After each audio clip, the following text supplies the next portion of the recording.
Hi అండి. ఆగండి, ఆగండి. ఒక చిన్న మాట.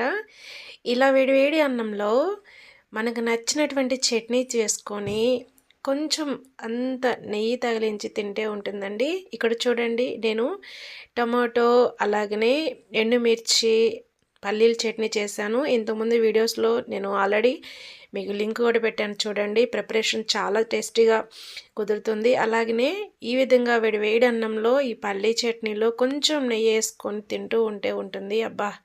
ఆ టేస్టే వేరండి. ఒక్కసారి చూడండి. ఆ చట్నీ ప్రిపరేషన్ చూసి మీరు కూడా ప్రిపేర్ చేసుకొని మీ ఇంట్లో ఇలా ఒకసారి ట్రై చేయండి. మీకెలా వచ్చిందో కామెంట్ సెక్షన్‌లో కామెంట్ చేయండి. అబ్బా! తింటుంటే ఉంది టేస్ట్. అమేజింగ్ అండి. ఈ టేస్ట్ అనేది చెప్తే వచ్చేది కాదు. తింటేనే తెలుస్తుంది. సో, లైఫ్ అనేది చాలా ఎంజాయ్ చేస్తూ, ఫుడ్‌ని కూడా ఎంజాయ్ చేస్తూ తినాలండి. ఇంకా సబ్స్క్రైబ్ చేయకపోతే ఛానల్‌ని సబ్స్క్రైబ్